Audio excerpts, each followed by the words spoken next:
Hey everyone, thank you for listening to another episode of Spoiler Force Podcast. You can find more episodes on any major podcasting platform such as Apple Podcasts, Spotify, iHeartRadio, SoundCloud, and even on YouTube. Don't forget to subscribe and make sure to follow and like Spoiler Force Podcast on Facebook. Alright, so before I begin this episode, I do want to say thank you to Chuck Bean for being a guest on the podcast. The thing is, though, the first 15 minutes of this episode, I had the volume on his end adjusted to a low setting, which I did not notice until after we were done recording. So the first 15 minutes are going to be really low on his end, but you'll still be able to hear him. But you'll just mostly be hearing me, and then you'll hear like me breathing on the mic too, so it's very uncomfortable at times. But hopefully you can get past that. The rest of the episode is great. Chuck had great insight and great content on this episode, and I know this little mishap is just a learning lesson. But please, for the audience and listeners, hope you guys enjoy this episode and take the time to just listen to what he had to say. Hey, it's Chuck Bean from NerdRadio, and you're listening to Spoiler Force Podcast.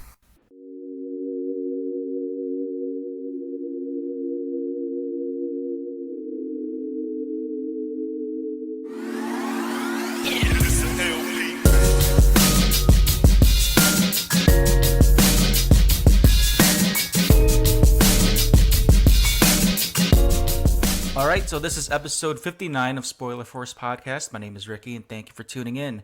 So this week's guest is someone I've known for the past almost 5 years now, and it's a great thing to know someone that's also in the podcasting community, but he's also in the radio stations as well in the local Michigan radio. And I've met him at the comic book store that I go to every week. I've mentioned this before on the previous episodes, Liberty Comics. Shout out to the guys, Gail, and all the other guys that work there. I'm like not thinking of their names right now, but let me just introduce my guest here, Chuck Bean. I can't wait to let Howard and Dave know that you don't know what their names are. Well, I haven't really met Dave, but Howard's going to be the one that's like, what the heck? I see Ricky all the time. Like, he's going to be the one that's going to be mad. I was like, I just lost the train of thought.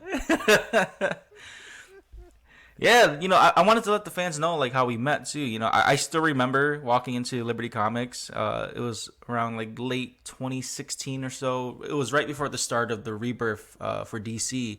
It was like around winter. I walked in the shop. I've noticed the comic book store because I work around Fraser too, and I'm like not even 10 minutes. My workplace isn't even 10 minutes from the shop, so every time when I come home, I'm heading that way anyway. So that's why you see me like once or twice a week there, because I'm just already on my way home from work. And yeah, I walked in there one night and I was looking for comic books. I think 2015 I just started buying my own books, because growing up I never had the opportunity to buy books and read them because my parents, they don't know any of that stuff. So I bought some New 52 like Suicide Squad stuff, and then you were there and Gail was there. And then I think when Gail saw the amount that I was buying, Gail was like, why don't you just be a member here? And then you explained to me like the deal, what it was like for the membership fee, the discounts and stuff like that comes with being a group member.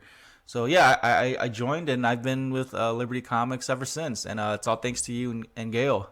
Yeah, our selling abilities worked. There's your first comics, and then there's the comics you get when you're officially like, this is a thing. Like, I'm gonna be here every week to pick up my books because I really love this art form and this medium. And it's always interesting to hear what people's, first kind of books into the addiction are. I was getting pretty addicted like the past like maybe 2 years ago when I was getting really hooked.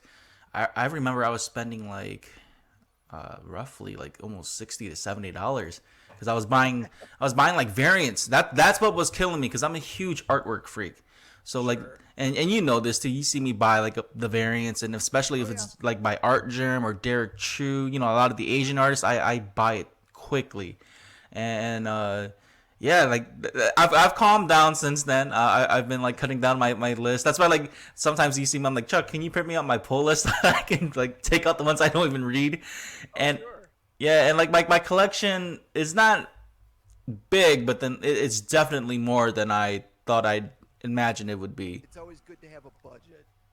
Yes, exactly, and that's what I've been doing this year is like budgeting my books, especially when it comes to the ones I'm reading, because I know like the death metal stuff is coming out soon, or it already came out, but then like it's starting, and then like a lot of the Black Label stuff was coming out, and so I really cut down like which ones am I really reading. I've always been curious. I think we may have even had this conversation at the store, but what is it about the DC comics that because that you seem to almost I mean not to tell everyone what your comic buying habits are, but you seem to almost exclusively stick to a lot of the DC comics. What is it about DC that you love so much? You know, growing up, I've always been a Batman fan. You know, Okay. all because of the animated series. I grew up right during that trend. You know, with the cartoons and Superman and the Justice League stuff. But it's always been Batman for me. I don't know why it was. I remember as a kid, I used to tell my mom like, you know, draw Batman on, like give me like a fake tattoo of Batman. My mom would like have a pen and she'll draw like a really wacky Batman. But I was so psyched about just Batman. I don't know. Maybe it was the mysterious like figure that he was. You know, just being dark and Sure. brooding, and definitely the whole Robin stuff too. You know, seeing like a child being his sidekick too. So I don't Oh know, yeah. I don't know what it was, but it's definitely Batman. And then and like you know, being older now, you see the complex stories of Batman and how human he really is at the same time too, being surrounded by godlike figures like Wonder Woman, Aquaman, Superman. I don't know. It's always that's always been my draw. That's why like when you see my pull list, it's always mostly Batman material. Yeah, yeah. It's funny because I hadn't included into that. I just included into the fact that it's like, man, Ricky doesn't really stray outside the DC universe very much. He really just he loves the DC stuff. Yeah, like I just do. I don't want to say naturally, but I just do. I don't know what it is.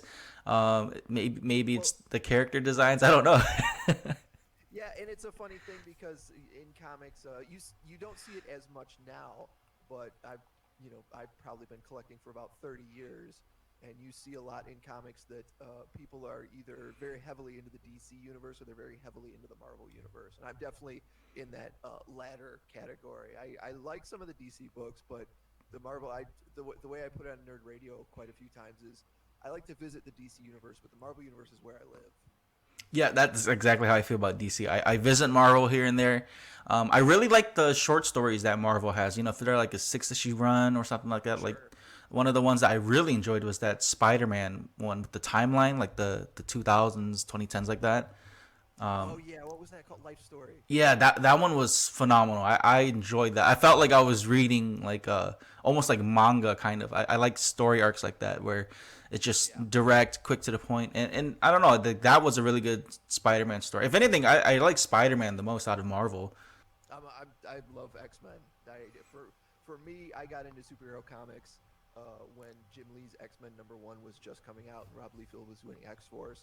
So that imprinted on me very heavily.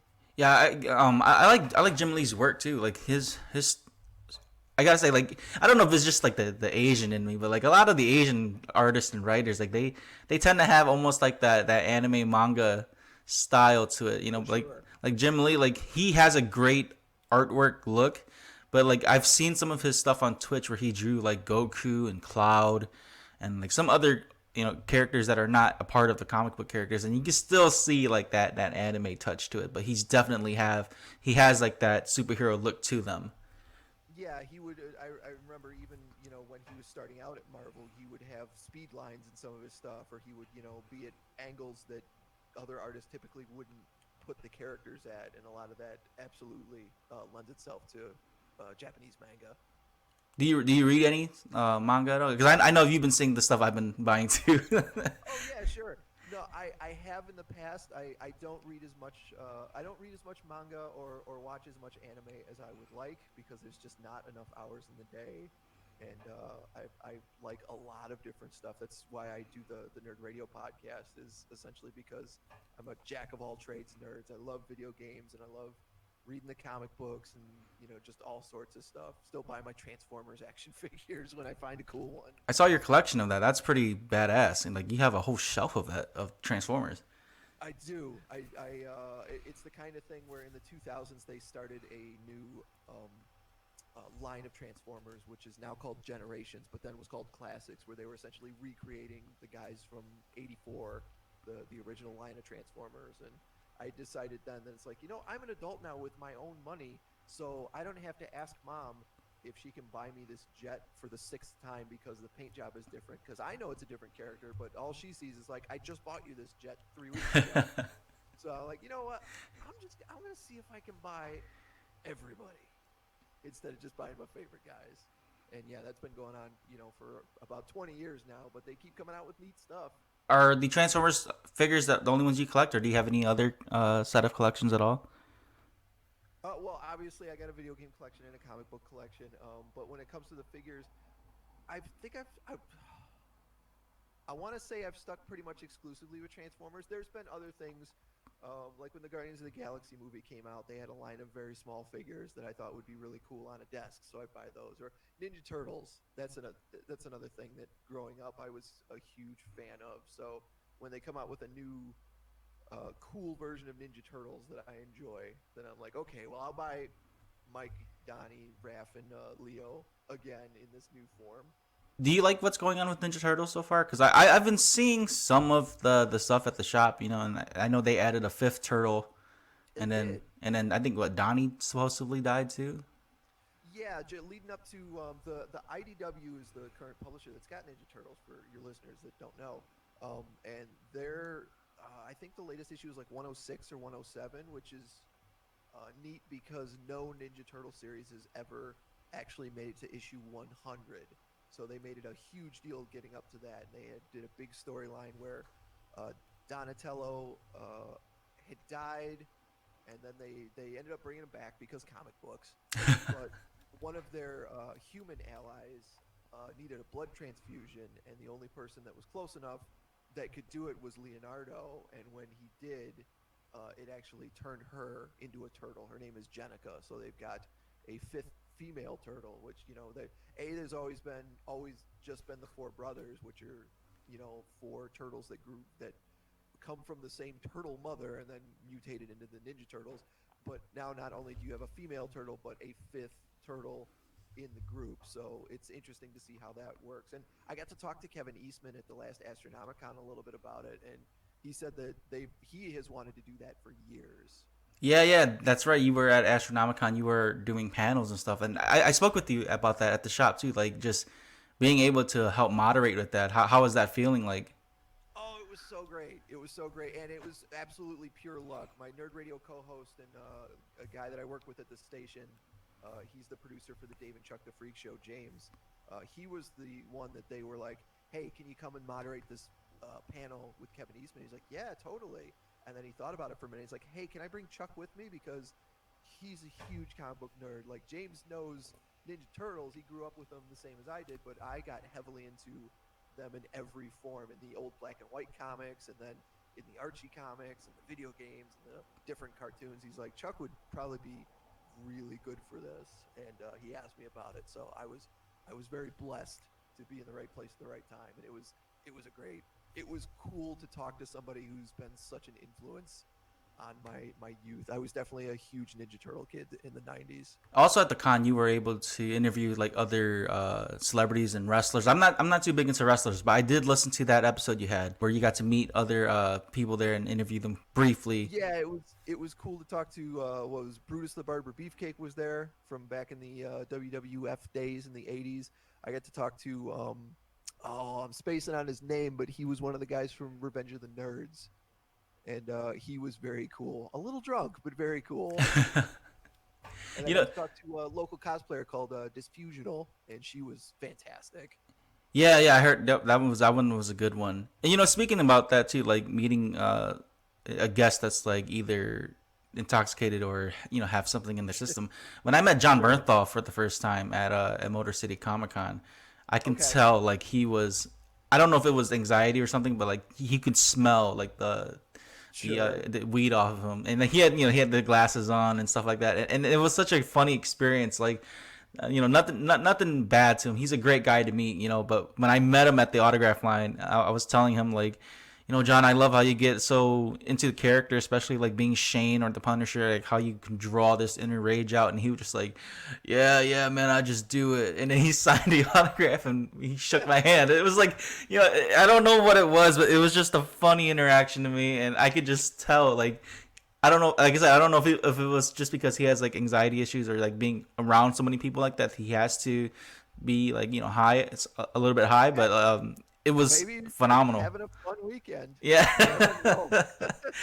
It's great too because he's absolutely the kind of guy that like when you tell people that story, it's absolutely believable that Jon Bernthal would blaze one up in the middle of the day just to chill out. And what's funny too is like I thought he'd be a lot taller when I met him, and he's a lot skinnier in person. Like I don't know, maybe it's the way how they shoot in the films and TV shows, but he was a lot like smaller than I thought he'd be. He's only like maybe 1 or 2 inches taller than I am. Yeah, that's the most fascinating thing. Whenever I get to meet a wrestler, is if I can stand next to them or maybe get a picture standing next to them, so that later I can take a look at it to find out like how tall is that guy really. Yeah, because you're a pretty tall guy too, so yeah, for sure. Yeah, I'm just about 6 foot, and there's a guy a couple of years ago that came by the station. He's currently the champion on SmackDown, Braun Strowman. Oh, Um, I've heard of him. Yeah. he's a monster, but I got a real fun picture where I was like, "Can I just give you a hug?" Because he's just like a big old bear, and he made this really funny face, like in the picture, like I don't know what's going on here. Uh, but I remember standing next to him and being like, "Man, I'm almost as tall as Braun Strowman. This is pretty cool." Speaking of him, didn't he work or was it like in a tag team group with Alexa Bliss too? Because she was at Astronomicon too. Yes. Yeah, they did a thing a couple years ago called the Mixed Match Challenge, where they would it was intergender tag team wrestling, which was really fun. And yeah, it was him. They purposely put him with Alexa Bliss because she is very small. I think she's 5'5", which to some people is like that's not very small, but when you see her in the ring, she's one of the smaller girls. Yeah, like I said, I'm not a big wrestling fan, but I got a buddy who was a part of like the local Michigan like wrestling circuit. He did some shows, and he's gotten to meet like Rhino and even Yeah, forgetting it some of feels the like people's names. if you're a professional wrestler in Michigan, then you've more than likely met Rhino. Rhino is everywhere. Yeah, like my friend was telling me, he's like, yeah, I just call him Terry. I'm like, he does not look like a Terry, man. Like, because I know he's like with Podcast Detroit too. Like he'll do like some Yep. interviews and some podcast stuff. So like when I watch it, I'm just like, he doesn't look like a Terry to me. He still looks like Right. Rhino. Well, that was Hulk Hogan's actual name was Terry Bollea. On this wrestling topic, Chuck, I know you're really into it. Yeah. But today is UFC Fight Island, and I know that there's been like MMA fighters going to the WWE and vice versa. We had like CM Punk and Brock Lesnar in MMA, and they Sure. were big name draws because of their popularity with WWE. What's your thoughts on like real fighters going to WWE, like Ronda Rousey? Like for me, I can't stand her already. So when I found out that she Okay. was going to WWE, she was cringe to me. Yeah. Yeah. Did you have this idea of like, well, if she's over in WWE, then I don't got to put up with her in UFC anymore? A little bit of that, but like I know that like wrestling the matches are predetermined, Yes. which I don't mind because it's for it's for entertainment, it's for the show. Exactly. But for I me, tell like, people all the I tell people all the time it is live action stunt work, and that's what's most fascinating about it is that they have to do it in front of a crowd, which means they have to be very practiced, and a lot of it isn't. While the finish might be something that they know is coming, they'll kind of tell a lot of wrestlers, "Hey, you got 15 minutes out there," and it's up to the wrestlers to fill that 15 minutes to get to the finish. yeah, That's one of the most fascinating things. Or when something goes wrong, when like a part of the ring breaks or they botch a move or something like that, like how do you recover from that and keep the match moving when people can obviously see you just screwed up? yes, that's exactly right. Because if it wasn't for my friend who was in wrestling, I would have never noticed that stuff. Like, Sure. I forgot what match I watched, but there was one botch that I remember for sure when Strowman and Brock Lesnar were going at it, and I Yeah. think Braun Strowman like kneed him in the face, and then Brock Lesnar Yep. hit him back really hard. And my buddy was Yep. like, "Yep, that's him like really hitting him because they fucked up." Yeah, I remember that match, and yeah, seeing Brock Lesnar get hot and start what they call giving receipts by just straight punching a guy instead of pulling his punch whatsoever, or like punching him right in the side of the head, and I was like, ooh, this is not good. As far as UFC people coming into the WWE or mixed martial arts fighters, it's fascinating to see who flourishes in the entertainment industry and who doesn't. Because Ronda Rousey was a very good example of somebody who I don't know that she necessarily got the ability to connect with an audience over a microphone very well, but uh, she did very well as far as learning how to wrestle in an entertainment format. Yeah, because I don't really watch her work in wrestling. Sure. So how I saw it was like coming from a mixed martial arts background and being a fan of that sport was like she got knocked out twice, right? And Yeah. so I say this to all my friends and even to the listeners here. To me she was a sore loser because she was on that undefeated streak, and Right. definitely her coach was a part of it, and the community, and a lot of newer fans hyped her up. And then she got into that, Rocky 3, how Rocky was into the entertainment and all that stuff, and he wasn't serious. So that's what Yep. exactly happened to her. And a lot of fight fans love seeing a Rocky like story where they come back from a major loss in a great way. And she didn't do that. And it wasn't like her losses were bad, but it wasn't like her record was terrible. She was like what, Yeah. You like 10 you're and 10 and 2 or something like that. Yeah, exactly. It's not like you have more losses than wins at that point, right? So you're not looked at as a loser just because you took two losses. Whereas on the flip side, you look at somebody like a Brock Lesnar who came into the UFC and did fairly well for himself. Yeah. But then you look at CM Punk who decided to leave the WWE and try out mixed martial arts because it's something he always wanted to, and did extremely poorly. I think for CM Punk, I think it was definitely age. He was just too old for MMA. Sure. Yeah, because like when they brought him in, the guy he fought was Mickey Gall, and he was at that time he was a new guy too with a clean record. So they figured that it'd be easy for CM Punk, but he got Sure. outmatched for sure. Yeah, and not everybody can be Randy Couture. Yes. I remember watching the UFC matches back when UFC first started, and it was just like when everybody wasn't as well rounded as they are now. When it was like, hey, we got a bar fighter against a taekwondo guy, and then we've got a jujitsu guy against a karate guy, and those were absolutely fascinating to see. Yeah, classic UFC stuff was before they even implemented like weight classes or like Oh like yeah, like rules and stuff. Like just seeing like a huge like 300-pound guy fight a small like 150-pound guy, it was just fascinating to the crowd because it was so different at that time. And then yeah. yeah, I don't it, remember the fighters exactly, but the one that sticks in my head the most because it was always kind of a tiered tournament. Like if you won, then you went on to the semifinals, and if you won the semis, then you went on to the finals. And this, he was a guy that wrestled just in a pair of trunks and barefoot, and he ended up going against, I believe it was Tank Abbott, which is just this spark plug, this huge barrel of a guy, and spent the entire 3 rounds kicking him in the shin just as hard as he could, just over and over, kicking him in the shin and making sure that he kept his distance.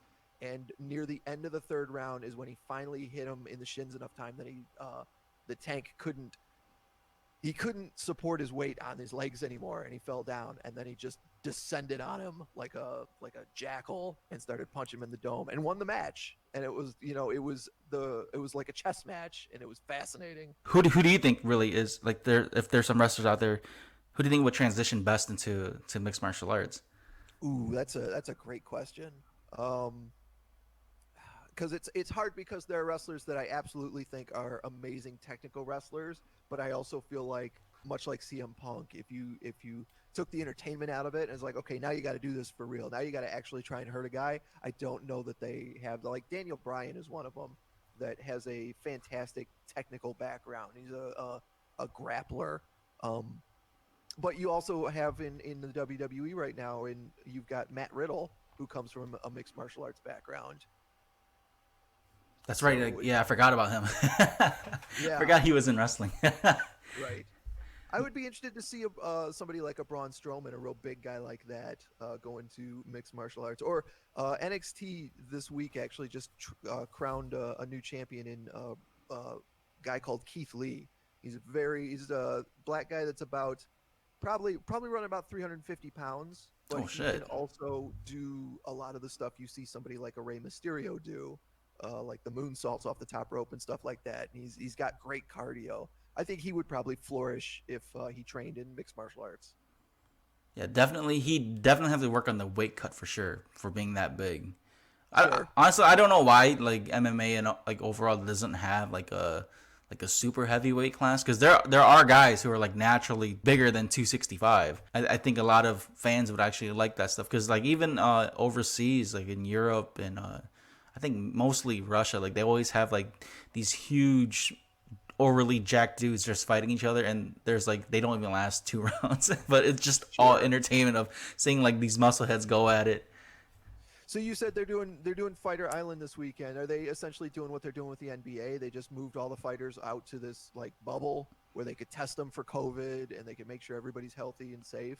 Yeah, like Dana White, he bought an island in Abu Dhabi because he has that kind of money, and then like Right. he I think because most of their fights take place in Vegas and in the states, but since there's like state shutdowns and stuff like that, Dana White couldn't. He didn't want to risk having international fighters come to the states and get tested and all that stuff. So he bought the island, and that's where they're gonna do all like the major testing, make sure like everyone's clean, and then I think from now, I don't know if it's from now on, but from what I know, that's what he plans to do. Like, so this is the first Fight Island event tonight. So by the time the listeners hear this episode, it'll probably be over already. But Yeah, it will um, have happened. yeah, but the event takes place tonight, and it's a pretty big deal because it's almost like people are making memes already. Like, he's Dana White's being like Shao Kahn from Mortal Kombat or something, and like Yes. like Yeah, enter the dragon or something like that. I remember reading about it a couple of months ago, and people immediately were like, "Isn't this how Mortal Kombat started?" Yeah, like I'm curious though, because wrestling has had to, every industry has been affected by COVID-19 this year. So I'm curious where you stand as far as like, do you think Fight Island is a good idea? Are they going to have fans at Fight Island, or is it just going to be like an empty arena with the octagon? I think it's just gonna be an empty ring, because before, I think not WWE but UFC was doing like what WWE did, having a secluded area, like Sure. empty arena or empty ring, and they just had fighters go in there and do their thing. Because 2 weeks ago was the Dustin Poirier and some other British fighter, I'm forgetting his name already, but they fought, and the way how the setup how it looked like, it was just the octagon, some judges, their coach, like one or two of their coaches, and like the ring girls Okay. and stuff like that. Like no audience. So I think Fight Island's gonna be like that too. But the fact is, like, we don't know how Fight Island is gonna look like. For at least from what I know, I don't know if it's gonna be outside in the heat or if it's gonna be inside in like an arena. I gotta find that out tonight. I But feel like doing it outside would be just an awful idea. yeah, like imagine like them outside on the beach or something with the coast and like the sand blowing in the octagon Right. or something. I don't know how it's gonna look like. I don't know. Like Abu Dhabi is a really hot place too, because they had like some events there, and one fight I remember for sure was Khabib, Nurmagomedov, and Dustin Poirier. They fought for the lightweight title belt, and when they fought at Abu Dhabi, not even within the first round, they broke a huge sweat because it's so hot over there. So that Yeah. really affected how they were fighting from the start. Yeah, it's been funny over the years whenever the WWE would tape like a Monday Night Raw or a SmackDown in Colorado or somewhere near the Rocky Mountains. Like the elevation is so different that certain wrestlers would be affected by how little oxygen there is. So you would see some matches where people were a little clumsier than usual. And yeah, whenever I go to a local show, which I haven't gotten to in the last couple of years, but in the middle of summer, some of them will have them in like the, out on the patios of a local bar or something like that. I always feel bad for the wrestlers in 90-degree heat. They have to be wrestling out in the sun. Like this is a terrible idea. What do you think of like all the hecklers at the wrestling events? I know like the crowd gets super involved at times. There was Yeah. one local show I've been to. It wasn't too bad, but like being at a local show is not like how WWE is with like the fence or like with the barricade there. Sometimes Yep. it's just the chairs are like right in front of the ring. So Oh what yeah. what are your thoughts on that? Like when hecklers try to get involved into the sport too? It's actually hilariously awesome to go to a local wrestling show. I encourage anybody, even if you're not into pro wrestling, if you're out somewhere, once things are open up again and there's concerts and shows and stuff like that, if you see that a local wrestling show is happening on a Saturday night or a Sunday night, typically they're not very expensive. And I highly recommend it because, for one thing, you get very, very close to the ring in a local show because it's significantly smaller than a WWE event. But also, wrestlers on the independent circuit, the really good ones, have to be mindful of the crowd to the point where they get in a smaller venue like that, when there's only like a couple hundred people, they can hear everybody's conversation. And if a guy's like, "Hey man, you suck," the best ones will actually talk to you while they're wrestling. Yeah, Once again, going back to that example of a dude yells, "Hey, you suck," then the guy will, while he's clotheslining the other guy, be, something like, "That's not what your mom said last night," or something way better. And that's always amazing to see who can fire back and be that on mentally while they're doing their job. I know that you and the guys at Nerd Radio, you guys talk about like wrestling a lot too, on several Yep. episodes. Now, how did you get into Nerd Radio? Because I know that you've known these guys for quite some time, and you guys recently hit over 300 episodes together too. Yes, yeah. It's the longest podcast that I have done, at 300 episodes. Nerd Radio started because, long story short, I was doing my first podcast for another comic store that I was working at, downriver here in Michigan, and I was doing it almost specifically to keep my production skills sharp, so that I would have something every week to play around with in Adobe Audition, and put some shine on, and take out the ums and uhs and everything you do when you produce a podcast. And when that fell through, the program director at the station I work at said, "Hey, on our HD2 station, what would you think about taking an hour or two during the week on a weeknight, and just doing your nerd show?" Originally, she wanted to give me 2 hours on Wednesday night, and I said, "Well, give me an hour. I don't know if I can be entertaining for 2 hours, so just give me an hour." And originally, it was me and my co-host Jefferson, and we would just sit down and talk about the stuff we loved. For the first year, it was very easy because I could very easily be like, we'd sit down and be like, "All right, let's talk about Portal," even though that game is a decade old at this point, because we've never talked about it before. So this will be fun.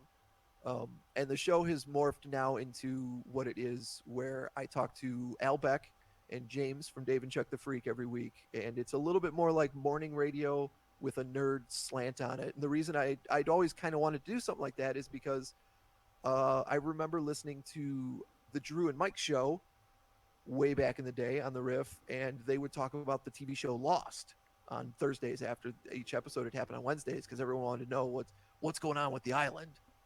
And I would be very involved in that conversation. I would be listening. I would not get out of my car while that conversation was going on. But that would be like a half an hour, and then they would start talking about college football, and I don't care about college football, so I'm out. And I was like, "Man, what if you could just do this? What if you could just talk about nerd stuff?" So that's kind of the origins of Nerd Radio. And have you been live on the radio before too? Because I know that you work at the Dave and Chuck the Freak radio station too, right? Yeah, yeah. I started as a production person with the Drew and Mike show. I moved up to when Dave and Chuck the Freak came in, and Drew and Mike left. I was their call screener for the first month or so, and then I got the opportunity to record uh, being on the air for our HD2 station. That moved into getting to board op, which is when somebody is out at an event, there's somebody back at the station making sure that everything runs, the music and the commercials and stuff. And that has led into me being on the air for about 5 years now, I think. I started doing overnights, one or two a week, and then it moved up to four a week. And now I'm doing 7 to midnights, Monday through Saturday on 101 The Riff. Nice. Yeah, because I wanted to let fans know like how involved you are with like just podcasting in the radio stations and stuff too. And it's crazy to see like how podcasting is kind of a part of that community too with radio stations. It's just not like aired live. It's just usually it's always just pre-recorded content and then uploaded. Absolutely. Um, what are your thoughts on that? You've been like in this community and working in this career for so long. Did you ever think podcasting was going to blow up the way it did? I did, because podcasting is you could see, geez, you could see years and years ago that a lot of entertainment is turning into this on-demand kind of thing. Like now we're inundated with streaming services, and watching something on television when it airs is feels pedestrian for to have appointment viewing like that. They're like, oh, I'm gonna watch this show from 9 to 10 o'clock on a Tuesday. No, I'm gonna put it on my DVR and watch it whenever I damn well please. Um, and you could see even with radio specifically that, with the like morning show format. Yeah, morning shows are there to make you laugh and to get you on your drive to work and a good time. But people enjoy listening to it at any point in the day. So if you can take those 3 or 4 hours of a morning show and then stick them in a podcast and put it up in an on-demand thing, your numbers are only going to get bigger, and that's essentially radio is an industry that a lot of people say is kind of a dying industry, and I can understand why, because once again, like television, it's kind of an appointment viewing or appointment listening kind of thing, and with the podcasting, I think that's why a lot of radio stations are really pushing towards podcasting. Thankfully, I was kind of in the forefront of that at our radio station when they started, deciding everybody needs a podcast. They're like, well, Chuck's been doing it for a year and a half, so talk to him, because we were airing on our HD2 station, but not a lot of people have HD radios to get the HD2 thing. So it occurred to me that it's like, well, if I could just take it and stick it up on the internet as a podcast, then people can listen to it whenever they want, and that's probably where it's at. And and I never realized that like the past year and a half or so, like how many podcasting groups or just podcasters are in just the state of Michigan. Oh Um, yeah. like I mentioned before with the guys from Podcast Detroit, I had Ming Chen on not too long ago, and he was talking about like how Podcast Detroit is like having tons of people coming in to their studios and recording. And now that I've been like following their podcast, and I'm in a bunch of other groups on Facebook, like it's amazing to see like there's that many podcasters in Michigan. And I know someone else who's into podcasting too, Chris Brown from Comics and More. Oh yeah. He has a great show too. Chris is a great dude. If we don't have something at Liberty Comics, he's the first person I'll send somebody to, Yes, because same here. he's a cool dude. He's a lot of fun to talk to, and he has a radio background, and that's the most important thing when it comes to doing a podcast. Anyone can go out and do a podcast, and I would never tell somebody you're not allowed to do a podcast, but you also have to be entertaining, and you have to be able to speak clearly, and sometimes I'm not very good at it, but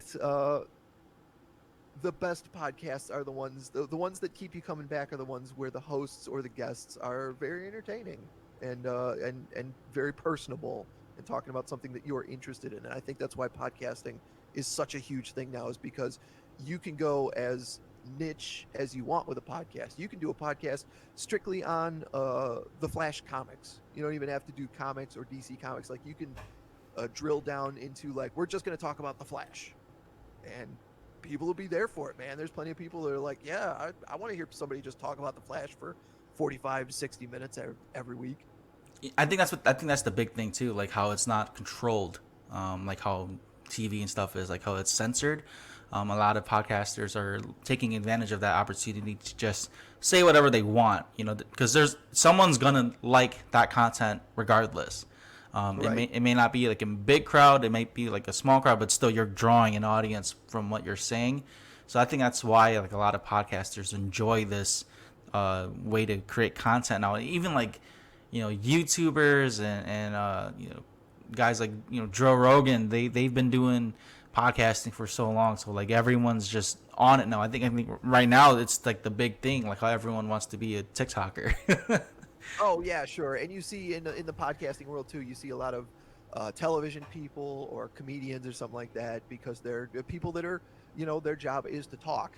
Uh, Jumping on the podcast train. I know that I love listening to Conan O'Brien's podcast, and it's fun to hear him talking to guests, and them, improvising comedy on the fly in a podcast format is very cool. And podcasting is a cool thing too, because it's like radio. You're listening to it, right? So you can be doing anything else while you're listening to it, and it can just keep your mind active and moving while you're driving, or while you're doing the dishes, or while you're working on, working in a grocery store or something like that. You can just keep your earbud in and listen to it. I think that's why it's such a big deal, is the on-demand nature of it, and the fact that, it's much like radio. It keeps you entertained.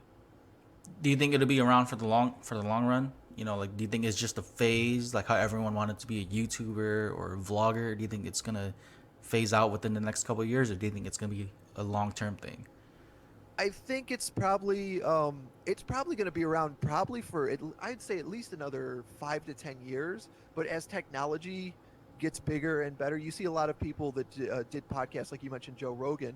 Um, he's also got to have cameras up, and he's got to do a YouTube thing, and Yes. that's a lot of podcasters are figuring out, that video is is kind of the next step when you're doing a podcast. Is like, well, doing a podcast people can listen to is one thing, but can you put some cameras in there? Can you be entertaining on video and do that thing? And we even see that at the radio station, where, once again, our morning show, Dave and Chuck the Freak, they do video clips on the website to get people to come to the website and check that out. And they, every year, they'll do a thing called the Peep Show Live, where they'll take their favorite video clips and play them on a screen for a crowd of people, and then talk about, what was going on in their heads, or like how that segment came to be. So I think it'll all depend on how quickly the technology moves forward, and what the next thing is. Like you were saying, like TikTok right now is the huge thing. Like, you got to get on TikTok, and you got to make these funny videos on TikTok. Are you currently doing that too? Like, I seen some of the videos that you had on before the quarantine My stuff. You guys were going like, not, I don't know if it was live, but you guys definitely had camera work with your content too, right? Yeah, my fiance is real big on TikTok, and she's very funny. She goes under acronym. I believe she's at Acronym Official, and she's got a lot of real fun stuff. And I've jumped in there, and we've conceptualized a couple of TikToks that we had a lot of fun with.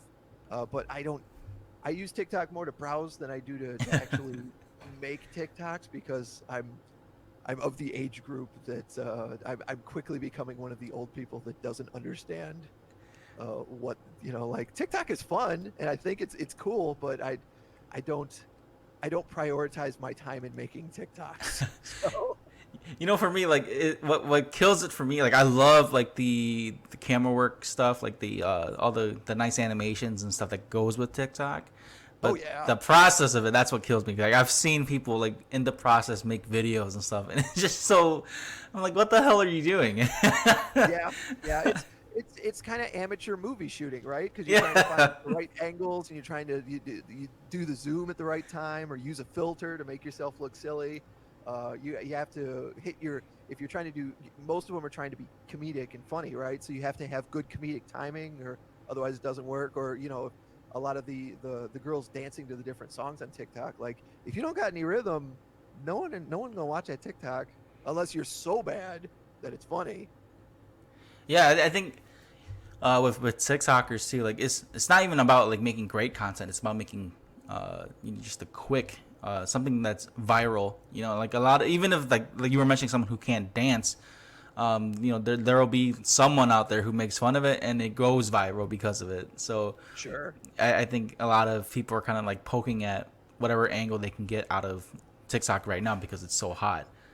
But Yeah, and you but see, when it started, you would see a lot of cosplayers, lip syncing to different things, and it was always very interesting to be like, "Oh, that cosplayer is like really nailed that character very well." Even, and then took this scene from Friends, and boy, lip sync to it, and that's really cool. And that's how they would get follows, and then they would get a bunch of views, and then, like everything, like Instagram and even podcasting, if you can get your numbers to a certain degree, you can start monetizing it, and that's the dream, I guess, right? yeah, that's what I hopefully want to do, is to at least if I can at least monetize something a little bit, then I'd be happy. Um, Yeah. but on this topic as well, you're working on multiple podcasts because I know later today you're going to be working too, right? Oh yeah, yeah. That's the thing is that I kind of never stop. Well, I don't want to say never, but I have very little time to myself between trying to do a Twitch stream when I can, and then I do 3 podcasts, 2 of them on a weekly basis, and one of them is kind of semi-weekly. But Nerd Radio is the one I do for the station where we talk about like kind of all things nerd. I do another podcast with a friend of mine called Shawnee Constant called Talk Horror to Me, where we essentially he picks a horror movie and then we watch it and then we kind of do a deep dive into what did we think about the acting, what did we think about the effects, the script, the shoot, the way it's shot, and that kind of thing. And then I also do a wrestling podcast with Shawnee called The One Fall Show. That in the last month or two we've turned into half game show, half wrestling discussion. So, I'm the host, so I will ask our panelists, which consists of Shawnee and then Nate Bender, previously of Checkpoint XP, and Justin Valentine, who is somebody that I work with at the station. He works over at the Bounce 105 station in the promo department. I will ask them a question about something that happened this week in wrestling. They'll give me an answer, either it'll be funny an answer or it'll be the correct answer. And then we'll talk about it. We'll talk about what did we think about this match, or what did we think about the angle that this guy is in. And that's been a lot of fun. But yeah, I am always moving. And it's the funny thing, too, when people say that I'm a successful podcaster, which has only happened a handful of times. I don't want to put it out there that I'm a big wig or anything. But whenever they're like, I'm successful, I'm like, yeah, well, I've not successfully monetized anything. So maybe hold off on that part. Yeah, but you are like pretty much grinding the hell out of that, of what Yeah. you're doing. Like honestly, like me just doing my own podcast right now, just editing and learning how to do audio software and stuff like that. That's already time consuming for me, and I'm also working a 9 to 5 job too. So Sure. knowing what you're doing multiple podcasts like that, and seeing you once or twice a week at Liberty, and you do other contents too, like that's a lot. I don't think I could handle something like that. It's a full schedule, but it's the kind of thing that I I've I don't remember where it initially started. I know it started when I got into radio, but the mentality of just keep moving, like just keep moving forward and grinding and hoping that eventually people will notice. And I see that with Nerd Radio to a degree, where I can see that our listenership is within, I'd say a couple hundred people every week download Nerd Radio. And like, stop and think about that. How cool is that a couple hundred people every week want to hear me talk to James about the fact that they just made a transformer that turns into the DeLorean from Back to the Future? Like, that's amazing. I already get hyped up like when I get like a listener from like out of the country. Like I have one listener from Canada, and Yeah, how cool is that? yeah, Right? I already geeked out. I'm like, oh shit, I got someone from Canada listening to me. That's awesome. Yeah, like it's one thing when somebody that you know in your day-to-day life is like, "Hey, I listened to your podcast and I really liked it." It's like, "Oh, that's cool. Thank you. I appreciate that." But then if you like look at your metrics and you're like, "Wow, I got like 3 downloads in Germany this week. Who the hell in Germany? How did they find me?" Yeah, that's one thing that's like surprising to me, seeing all the stats. I upload on like SoundCloud, and right now I'm currently using Buzzsprout right now too, to have multiple like major platforms like Spotify and stuff like that. But Yeah. but with SoundCloud, I have more of it because that's where I started off with. So like seeing the stats on that, I was like looking at my top 5 countries, and it's like obviously the States, and then there's Canada, France, which was surprising to me, Right. Puerto Rico, and I think like one. I think maybe it was Germany too, but I don't know. I forgot. But like it's countries like I did not expect to know that they were listening. And there's this one thing too, like where I don't know. I forgot the actor's name. Where he wasn't successful in America, but then he was huge in Italy, and so he just Okay. moved to Italy and became successful there. So I was just like thinking maybe my podcast might do that to me. Maybe I might be popular in like in Australia or something. Yeah. You could move to Puerto Rico and you'll have a little fan base around you. And then I think that's Fantastic. great with today's technology, and especially social media for guys like us, working on content like this. Where if it wasn't for social media, it'd be even much more harder to push out content. Oh, for sure. And it's this weird double-edged sword, right? Because on one hand, it means that, just this little guy in Detroit, Michigan, can be heard all the way in Australia or in Puerto Rico, like you're saying. But then at the same time, it also means that everybody has that access. So Yes. it increases the ocean of content that you're in, and it makes it so that you have to work that much harder to differentiate your content from all the other content. That's essentially why we wanted to do with the One Fall Show what we've done and turn it into part of it, like almost a game show, because there are so many people, so many wrestling fans that are already doing podcasts and already telling you every week what they think of Raw and SmackDown and All Elite Wrestling and whatever. So, how do you make your show different? Not so much, not necessarily better, but how do you make your show stand out in that sea of content? And that's the most important thing when it comes to doing your podcast is, well, that's one of the most important things. The most important thing, in my opinion, is that you enjoy what you're doing. Yes. If you're podcasting and you're not enjoying it, then no one but you is gonna think poorly of you if you just stop. You're gonna feel like you failed, but nobody else is gonna be like, oh, he only did 30 episodes and then he stopped. What a failure. No one's gonna say that. No, because they're just gonna move on to the next thing. Yeah, 100%. I agree with that completely. Because earlier this year, I passed my 1 year mark for making my own podcast, and I hit a wall. And I'm gonna be honest, like that's how I felt at times, where I'm like, damn, dude, like no one's really listening to my content. I was just getting into a really bad headspace, and I was on the verge of quitting. I took like a 3-week break to kind of just reassess what I really wanted to do. Like numbers were getting to me, and pushing out content was getting to me. And then like once I kind of just calmed down, I realized like, you know what, man, I forget that I'm enjoying doing this. Like whether it's staying up late and editing, to just recording with the guests, or to even just talking to myself, I enjoy this. And right now, like, being back and just kind of going along with the flow now, I've really come to just appreciate this art. Whether I become super successful or whether I'm still doing this and working on a 9-to-5 job, this is not going away from me.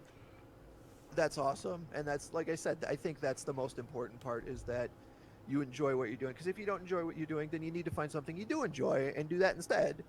And when I think a major reason why I got into radio and then into this podcasting thing is because I've worked, I obviously met you at the comic store, but before that I've worked at other comic stores. I worked at an anime store for about 7 years in early 2000s.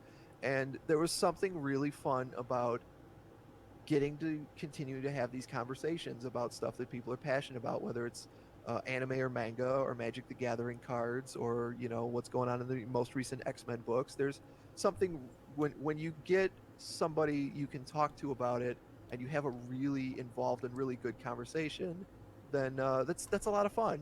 So if I can continue to have those conversations with people, no matter what I'm doing, then I will be happy. You spoke about having a horror podcast, and I was thinking about like some of the horror films I've seen. One of the scariest films that I watched growing up was called Shudder. I'm pretty sure you've heard of it, where like the classic photo taking, I'm forgetting the word for it, but like where the print would print out. You know what I'm talking about? Like the camera. Yeah. The shutter camera, pretty much. Yep. The original version was from Thailand. Yep. And I've seen that movie quite a few times, but like just the idea of it, it's such a basic idea, where you're seeing ghosts in your pictures. Like it's such a generic idea, but then like the concept of it was so terrifying, and then the backstory to it, when you see why the guy was getting haunted and stuff, and what happened to the ghost. It kind of like lingered on for me growing up. So like even now, like I still get afraid. I'm still afraid to like take selfies and stuff, because you don't know if that shit's gonna happen. With cameras and shit now being so advanced, you might catch something like that too. And right. And I don't know. I would just you're gonna see the ghost in the background. Yeah. Like a spoiler here for fans who have not seen Shudder. The scene at the end where he takes the guy throws the camera and it takes the picture out of nowhere, and then when it prints, he looks at it and the ghost was like sitting on his shoulders. That Right. is super terrifying to me still today. Like whenever I feel like I have neck pains and stuff, my mind goes straight to the movie like that. I'm like, what the fuck? What did I do? Right, right. Well, what can you do, really? You can't. We don't have Ghostbusters. You can't, wave it away like a bug or something. You're just gonna have to deal with a ghost on your shoulder. Yeah. I joke with my fiance all the time because she likes a lot of the black craft clothing, and we will still walk through a Hot Topic and see some cool stuff. But she loves the design of Ouija boards, and I have a hard rule in our house: there is no Ouija boards, and it's because there are no good Ouija board stories. You don't every horror movie with the Ouija board is you screwed with the supernatural and now you're dead, and now they kill you. My example is there's no, hey, I used the Ouija board and I summoned grandma and now she makes breakfast for us, ghost breakfast for us every morning. Like, there's no good Ouija board stories. What's crazy is like I've seen Ouija boards being sold like toys at freaking Walmart, and Oh yeah, you know what? Ouija boards. Yeah, I'm like, dude, like no one's taking this stuff.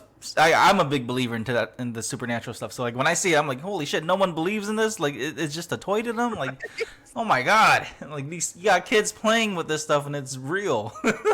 Yeah. Yeah, no, I certainly am not interested. I'm not interested in ghost hunting or anything like that, but I do enjoy watching a good horror movie, and I didn't used to. When I was growing up, I was a huge chicken, man. Like there are movies that aren't scary movies that scared the crap out of me growing up. What would you say is like more horror for you? Would you say like it's like the ghost and demon shit, or would you say it's more like slasher, gory stuff?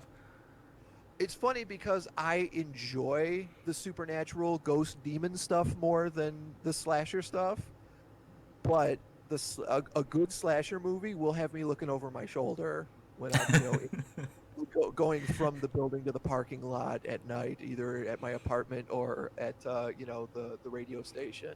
I get done at midnight and I'll be like, I know there's nobody around for like a mile because I'm the only one on the air until midnight, but I'll still be like looking over my shoulder for Art the Clown or Jason Voorhees, just like, he's not real, but this is also out of a movie I watched 3 or 4 hours ago where a dude was like, just walking in the parking lot and got stabbed 47 times.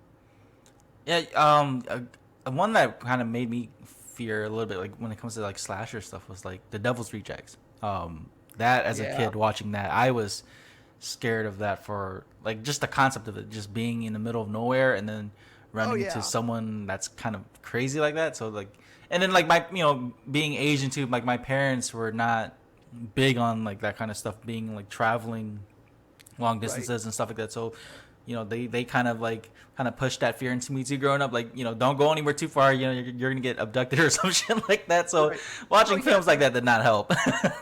The redneck murder family is absolutely a trope when it comes to horror movies, but it's a scary ass trope, man.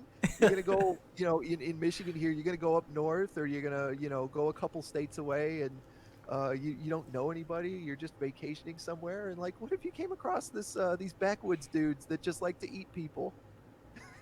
that's terrifying. Yeah, it's I don't know, man. Like it's like such, like I said, it's just a simple idea that kind of just grows and it just sticks to you, man. Like I think that's what's amazing about horror films. Like they take the greatest, or not the greatest, but they take like the just the most generic idea that anyone can think of, and it becomes something crazy. Have you gotten to see the movie The Cabin in the Woods? That's I saw the one. Is that the one with Chris Hemsworth, right? Yes. Yeah. Okay. Yeah. I think I've seen it once. We rented it before Blockbuster was shut down. Nice. Yeah. So the concept of that, I didn't like the ending. I didn't like that it was like the whole game kind of thing. Like it was all set up. But that's why I was interested, because that movie did a great job of kind of giving you a taste of all the different horror movie tropes there were, because each of the different monsters were, to spoil a movie that's over a decade old, there's a bunch of different monsters that the kids could have chosen from depending on what particular path they went on. But you get to see that there's like the ghosts, and there's the redneck murder family, and there's the Jason Voorhees looking guy, and there's the Hellraiser looking guy. Hellraiser's one that scared the shit out of me too. The freaking You know, box. I was a teenager when I saw Hellraiser, and I think it was either the second or the third one, and it was just so gross that I was Yeah, like this is scary, but it's also like people getting their skin peeled off, and I'm like, I'm just grossed out. Like I'm not even scared at this point. I just don't. I'm not here like for this. like why are we Okay. watching this? Yeah, that was what I said. Why are we watching this? This is just gross. But then a couple of years ago, a friend of mine who's super into Hellraiser kind of talked to me about it, and then I went back and watched a few of them, including the one that I thought was gross. And I'm like, yeah, it's still gross, but I understand it a bit better now. I understand why it's interesting and why it's kind of scary. What's funny about that too, the same guy that showed me the Hellraiser stuff when I was a teenager and I thought it was gross, also showed me the anime Legend of the Overfiend. Oh, I haven't heard of that one.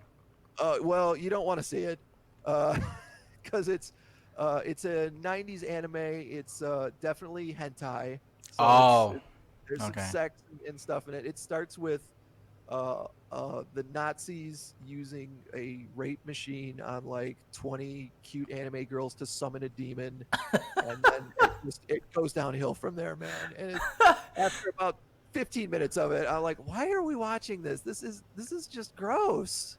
Yeah, this is a great like way to end the podcast too, with hentai. Like, I don't know how people can get into hentai like that. It's I've Yeah. seen some like where the story was all right. I can understand why, but then like it just got so overboard with like the demon summoning to goblins to uh Yeah, some of them like, are, it's tentacles and it's shit like like that. going on Pornhub, right? Like everyone's got a fetish, and somebody could really be into like getting peed on or feet, and like I don't get it, but as long as no one's getting hurt, then fine. And it's the same thing when you look at hentai. Like some people want to see a princess getting running train on five goblins, and like I don't get it, but I mean, as long as you're not hurting anybody, I guess it's all I, right. I think like Japan, like they don't let the artists or them draw like genitalia because it's always like censored over there. Yeah, there's always like these black lines over like the penis or something, and it's always that's fascinating. That like they can draw it, but then they have to put these little black lines over it, like so you know what it is.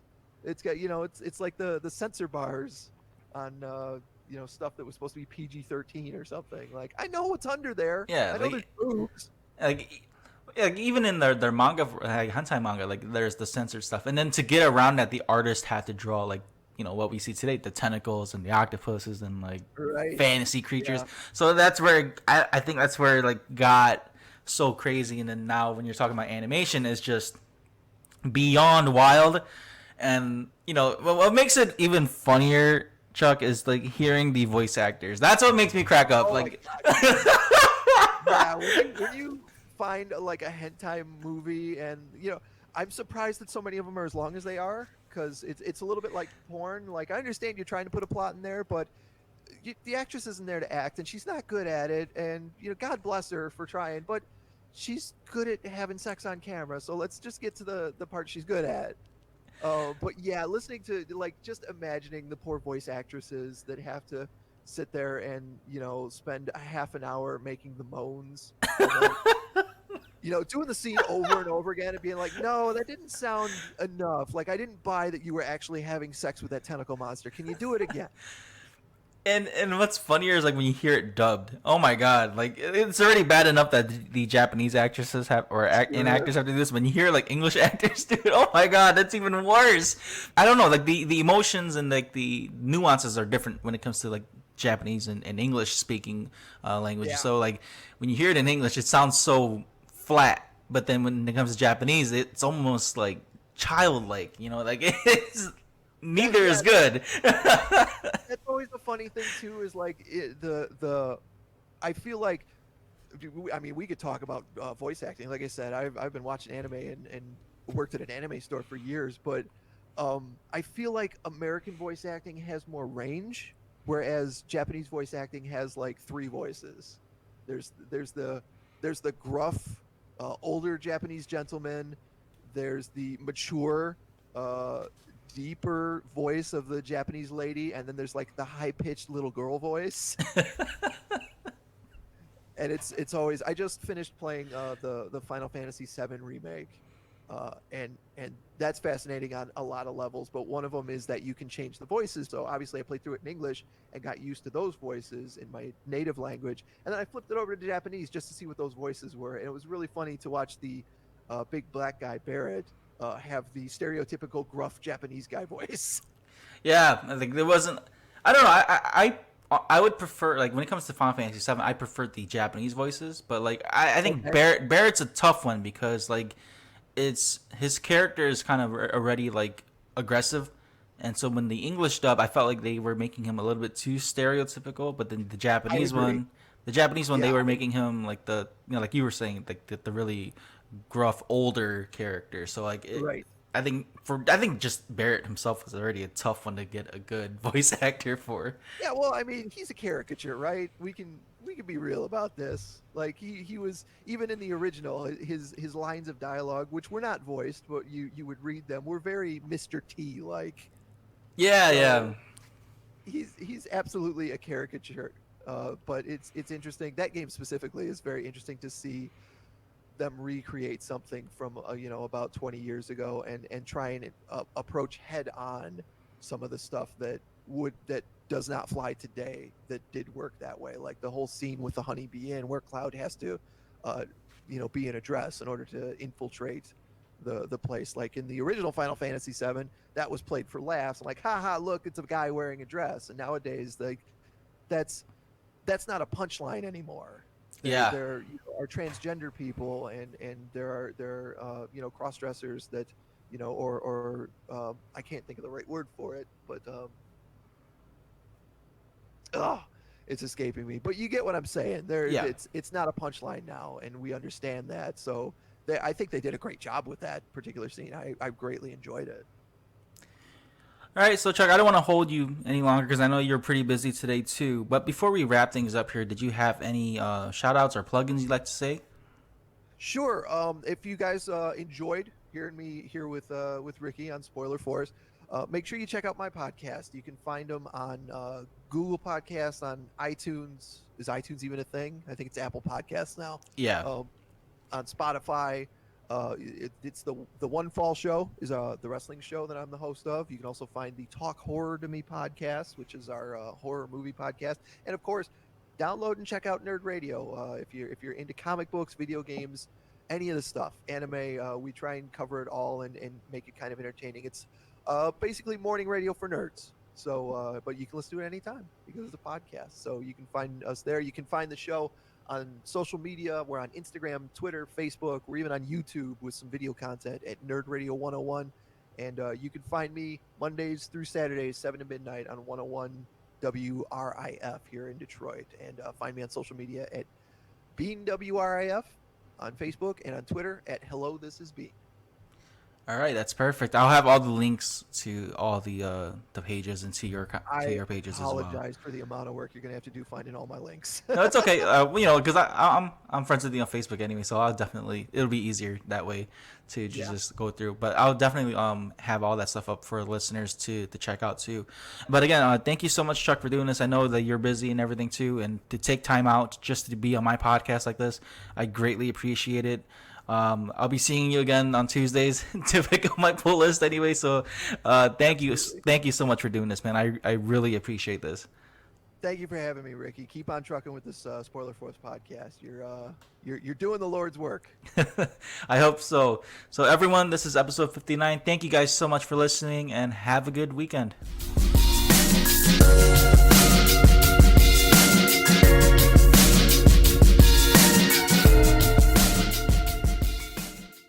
If you enjoyed this episode, make sure to follow, like, share, subscribe, and rate Spoiler Force Podcast. For comments, questions, or criticism, you can email me at rickyvang92@gmail.com or message me on Instagram at instagram.com/rickyvang92.